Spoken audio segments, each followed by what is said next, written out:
Welcome to Treehouse Bakery. In this video, I'll show you how to make my favorite ever sticky cinnamon rolls. I'm Stephanie, that's me in the glasses. Let's get started.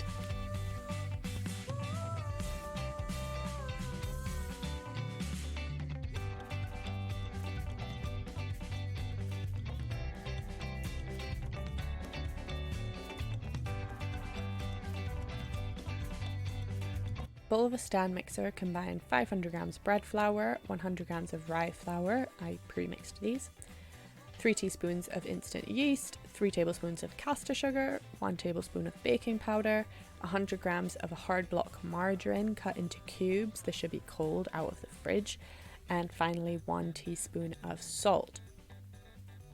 You can mix this with the paddle attachment for about 3 or 4 minutes, just until it looks like fine breadcrumbs and there are no large chunks of margarine.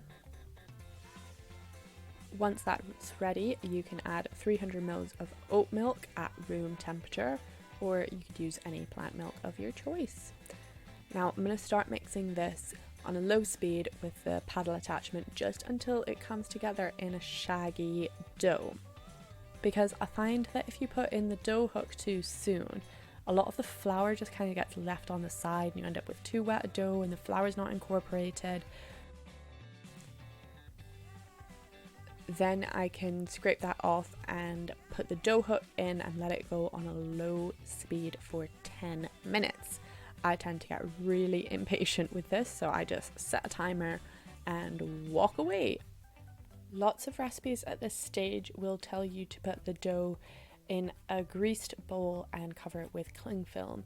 Now, I see absolutely no need to grease the bowl as long as you have a nice, clean, smooth bowl, which I think the majority of people do. And cling film I don't like because it's single-use plastic and it's destroying our planet. Oh goodness, it's embarrassing that I can't get this bowl off of this damn mixer.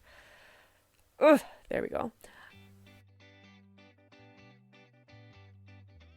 So I put mine in a bowl where I've got like a nice cover that fits, but you can put it in a large Tupperware or an old biscuit tin or absolutely anything you have to hand with a lid, like maybe a saucepan with a lid.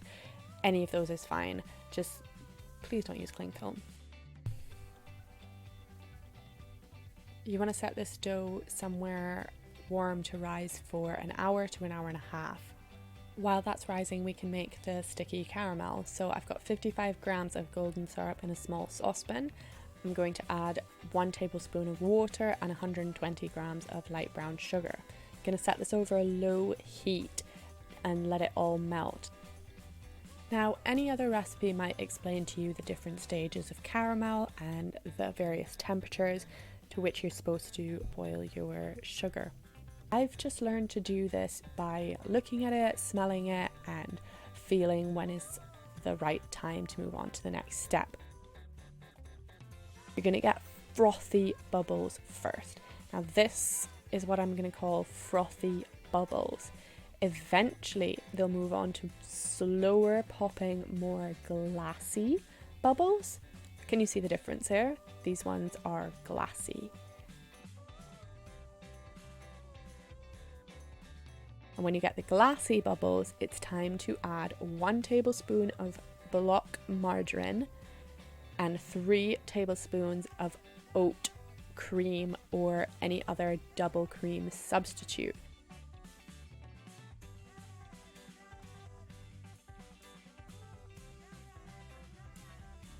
And just whisk that in until it's well combined. I'm going to bring it to the boil and let it boil for about 5 minutes. So here's my very technical test. Now this is just a clean ceramic bowl. You can use a plate or whatever you've got to hand. Now obviously that caramel is very hot, so be careful. When you touch it with your finger, you can see that it starts to form these like strings. I'm sorry, this is blurry, but it gets sticky between your fingers and stringy, but the strings aren't hard. They're not like sharp straws. Anyway, that's when it's ready.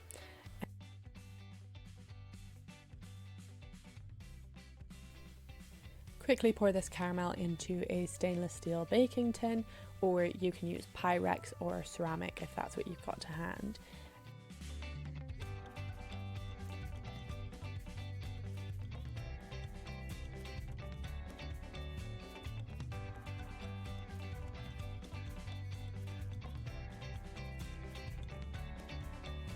And I'm just sort of gently tipping it side to side to spread the caramel into all the corners. And look how shiny it is. I can see my reflection in it. Sprinkle chopped walnuts evenly all over while the caramel is still warm. You can use pecans or even peanuts if you prefer, if you're not into walnuts.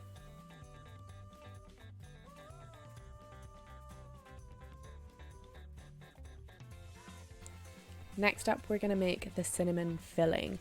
Now, I make a sort of cinnamon sand, if you will, and that's by combining 150 grams of caster sugar, 25 grams of cinnamon, stir that until they're sort of evenly incorporated, and then I add 25 grams of a soft margarine spread. And what I've ended up with is more of like a sandy kind of texture of cinnamon, and it works really, really well because in the oven, the margarine and the sugar kind of melt together to create like a really smooth, like frosting texture that sticks to the dough on the inside of a cinnamon bun, and it really punches that cinnamon flavor really, really strong.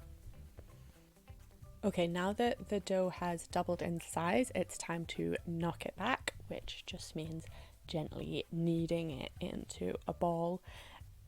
Sprinkle some plain flour over your work surface and get to rolling this out.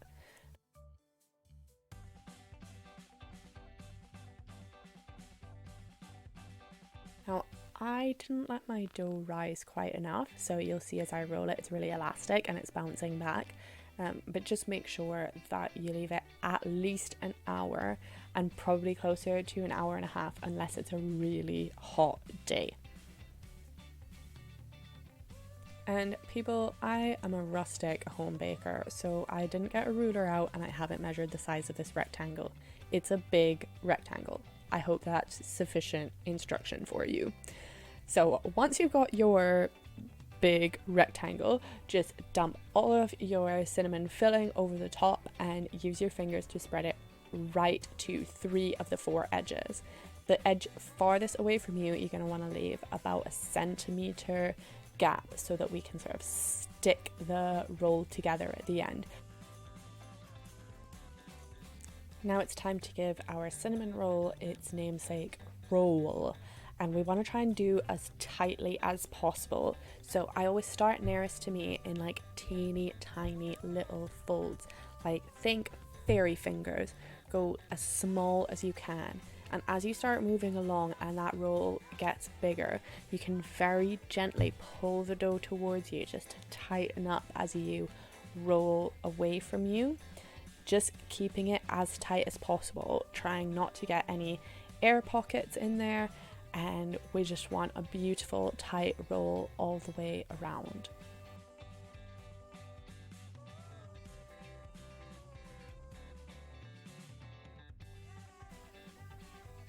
Once you finish rolling, you want the seam where it joins to be right at the bottom. And I'm just sort of squeezing along this roll as I go to make sure that it is an even thickness throughout. Here is my top tip for getting evenly sized cinnamon rolls. So you get a nice big chef knife and you use the bottom edge of it where it's widest, and you just flip it over again and again over the top of your cinnamon roll.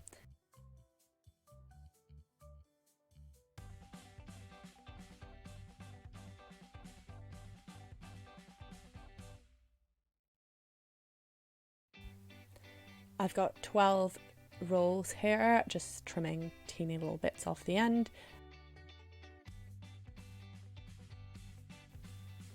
And putting them into the tin with the caramel on the bottom that we prepared earlier. Now you want to have a good amount of space between each one, because as they prove, they're going to get closer together, and then they're going to continue to rise in the oven. And ideally they should be touching when they come out of the oven, but not before they go in. Again, we're going to let this rise for about an hour, or until they've increased in size by 50%, not doubled in size, but just 50% bigger. Now I'm going to bake them in a preheated oven at 170 degrees Celsius and fan for 25 to 30 minutes. Your whole house will now smell absolutely delicious, and you'll have neighbours knocking on your door asking what amazing treats you are making, and please can they have some? And I'm going to say sharing is optional. Once it's out of the oven, you're going to want to let it cool for about 3 to 5 minutes before turning it out. Now it's still hot, so please be careful, especially that caramel. If that spills, you will have some nasty burns. So definitely wear your PPE. Carefully turn this out onto a large cutting board or a large platter.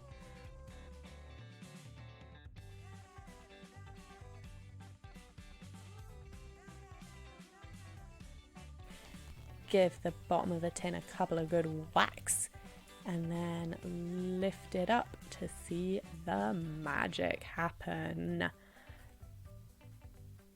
Tell me your mouth isn't watering right now.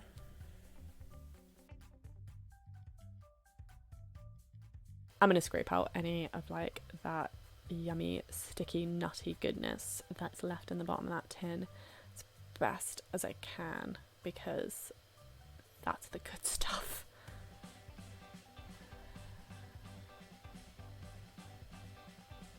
And here we go. Oh my gosh, they smell so good. This is one of those recipes that I really need smell-o-vision for. Okay, the mum dance is optional for the recipe. A lot of recipes serve cinnamon rolls with cream cheese frosting, but I find that way too sweet, especially with this sticky caramel topping. So I've just whipped up the leftover oat cream I had from making the caramel, and it's got a little bit of sourness, which I think complements the sweet sticky caramel really, really well. And I also think the zinginess of some fresh fruit makes this an amazing breakfast. Strawberries would be perfect, but I had blueberries in the fridge, so blueberries is what we got.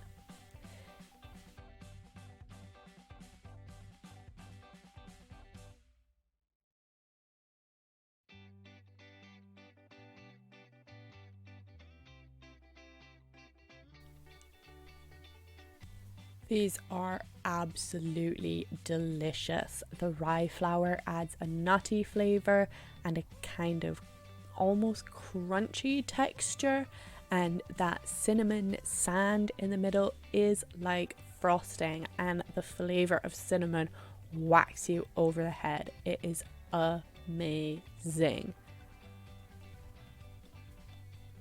I really hope you make these at home. I'm going to put the full recipe in text over on my blog, which I will link to in the episode description.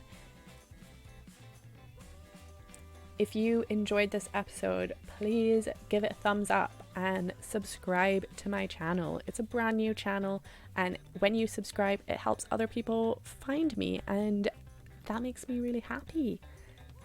Don't you want to make me happy? I just made you cinnamon rolls. You should make me happy.